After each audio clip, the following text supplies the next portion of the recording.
FATAKUMAVUTA yasabye ko urubanza rwe rusubikwa. Miss MUHETO we yagejejwe mu rukiko. Iwabo w'abasitari ni indirimbo nshyashya ya Riderman. Lennytoday updates news. Twahinduye injyana tuje mu kiganiro lennytoday showbiz tonight. Guhera uyu munsi ku itariki ya nyuma y'ukwezi kwa 10 amakuru y'imyidagaduro, amakuru y'ibyamamare hano kuri lennytoday agiye kujya bageraho 5 kuri 5. Inero ni ya yindi lennytoday updates news, enyikirizo ni today's another day. Reka tugasubire muri ko lennytoday updates news, today's another day. Mwiriweho neza, muraho mumeze mute? Njewe nitwa Leonard Nshimimana, mbahaye ikaze hano kuri lennytoday mu kiganiro lennytoday updates news. Imbuga nkoranyambaga zacu zirafunguye: YouTube channel, TikTok, Instagram, X, Facebook. Aho hose twitwa lennytoday. Nyarukira kuri YouTube channel maze ukore subscribe. FATAKUMAVUTA yasabye ko urubanza rwe rusubikwa. Miss MUHETO we yagejejwe mu rukiko. Iwabo w'abasitari ni indirimbo nshyashya ya Riderman.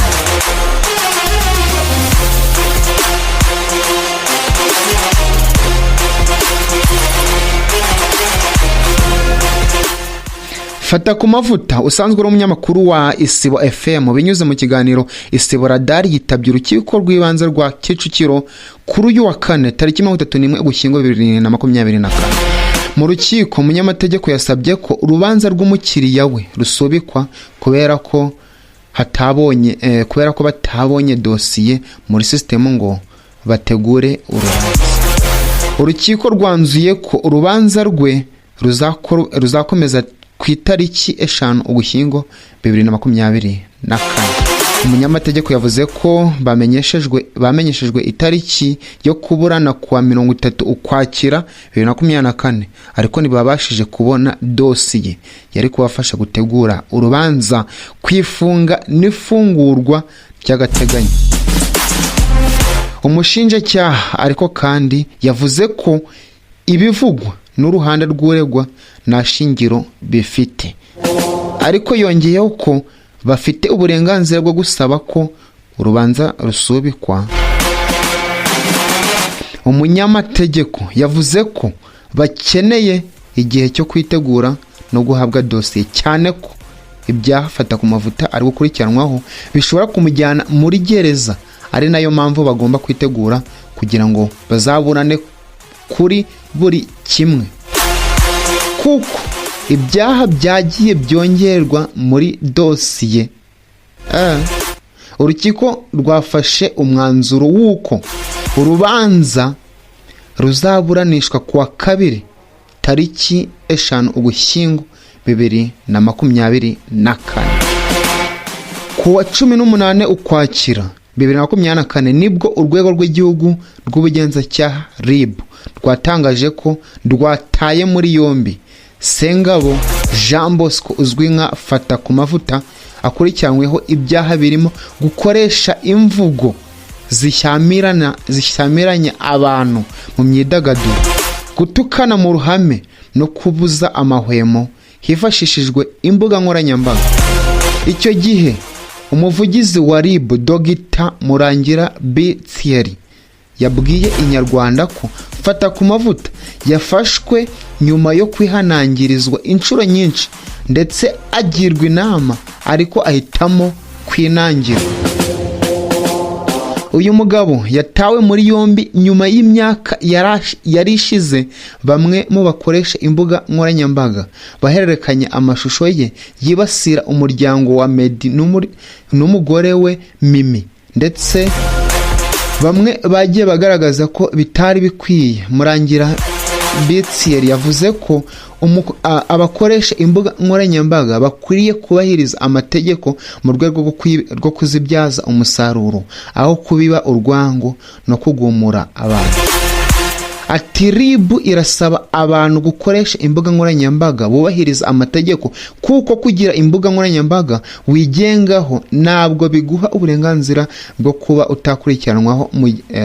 utakurikiranwa mu gihe wishe amategeko. Arakomeza ati ntabwo imbuga nkoranyambaga zibereyeho ngo zikoreshwe ibyaha, ahubwo zigomba gukoreshwa zibyazwa umusaruro kuko amahirwe arimo ni menshi. Nuko FATAKUMAVUTA rero yasabye ko urubanza rwe rusubikwa kuko batabonye ikirego. Umunyamategeko wa FATAKUMAVUTA yavuze ko basaba igihe gihagije cyo gutegura urubanza.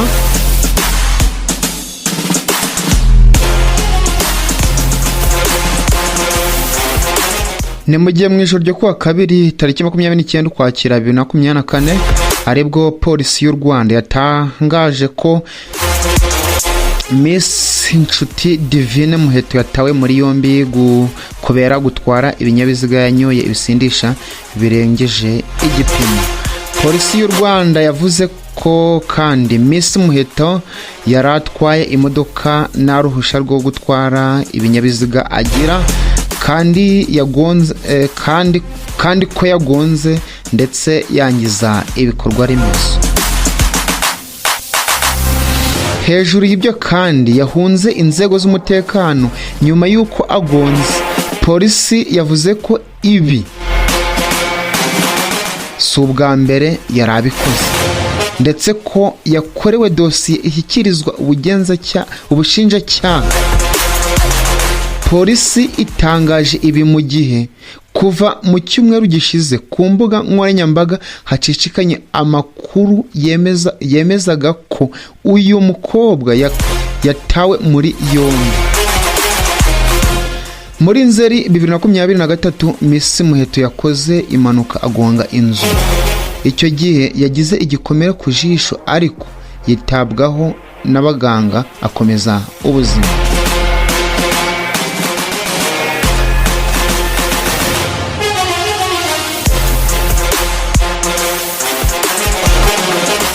Umuraperi Gatsinzi Emera wamenyekanye nka Riderman yongeye gukora mu nganzo ashyira indirimbo yise Iwabo wa Star.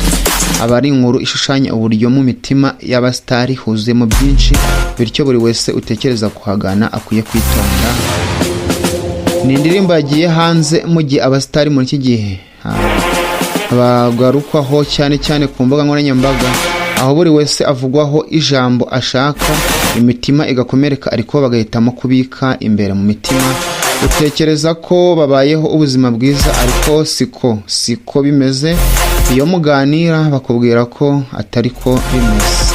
Riderman yabwiye Inyarwanda ko ajya guhimba iyi ndirimbo yashingiye cyane ku bintu binyuranye bivugwa mu ruganda rw'imyidagaduro byitsa ku busitari. Ati mu guhimba iyi ndirimbo nagendeye ku byo mbona hanze aha, ngendera ku bitekerezo by'abafana, nkoresha ibyo abanyamakuru batuvugaho. Mu by'ukuri nateranyije ibitekerezo benshi bafite ku ruganda rw'imyidagaduro. Yavuze ahimba iyi ndirimbo yavuze ko ahimba iyi ndirimbo ataragamije kugaya ahubwo ukugira inama abagana iwabo w'abastari ngo bamenye ko ibyabo byose atari byiza. Bagomba kumenya aho bagiye. Bagomba kumenya aho bagiye kugira ngo ibyo bahuriyemo batazayo ibindi. Muri iyi ndirimbo Riderman yumvikanisha iwabo wa stari, habamo ishyaka n'ishyari kandi ni wabo wo kumenyekana ku buryo buri wese aba yumva yamugiraho ijambo uko bukeye nuko bwije. Niwe waririmbye inyikirizo avuga ko hari byinshi nk'abastari bahitamo guhisha abafana. Yumvikanisha ko iwabo w'intambara z'urudaca kuko rimwe na rimwe barashwana no mu byo no mu buryo bukomeye. Anavuga ko benshi mu basitari bambara imyenda batira kandi bahora bambaye amataratara kubera ko amaso yabo ari nk'ay'ingwe. Riderman avuga ko benshi mwifuza kujya iwabo w'abasitari muzi mu marembo ntabwo muzi mu gikari. Yitsa ko no kugitangazamakuru avuga ko byinshi mu bibazo itangazamakuru cyangwa se abanyamakuru babaza abasitari baba bagamije guteranya. Riderman avuga ko isenyuka ry'amatsinda menshi ku muziki rituruka ahanini ku kuba bombi badashyira imbere inzira y'ubwiyunge. Yumvikanisha ko iwabo w'abasitari, iwabo wo kumenya ni iwabo w'ubukana. Uyu muraperi wamamaye kuva mu myaka 15 ishize abwira abafana n'abandi bose bashaka kwinjira iwabo w'abasitari kwitonda kuko niturishyashya muri shyanga ry'Imana. Avuga ko abenshi bamaze kwandura roho y'indashima. Ati aha hantu naho gusurwa saho gutinya. Asoza agira inama abasitari kunga ubumwe no guharanira gusanganira ibiri ku meza.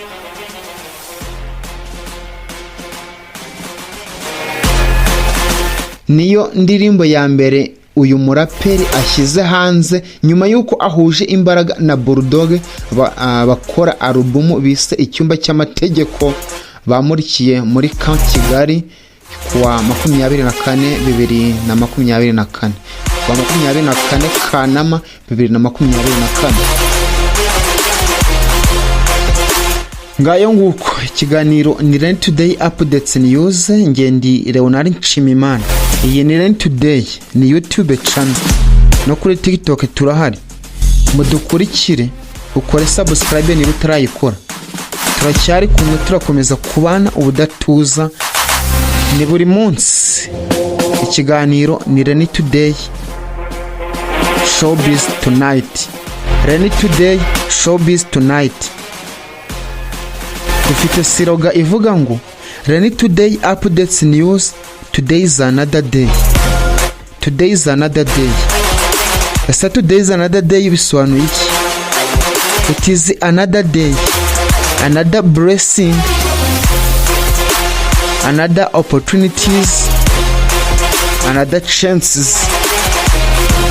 Yes, nahawe nahanjye ngo dukomeze tugire umunsi mwiza.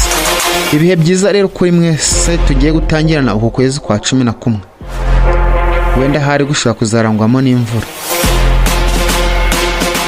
Twari tuzi ko ukwezi kwa 8 kugiye kuba samo. Twari tuzi ko turangana ko dusoje samo.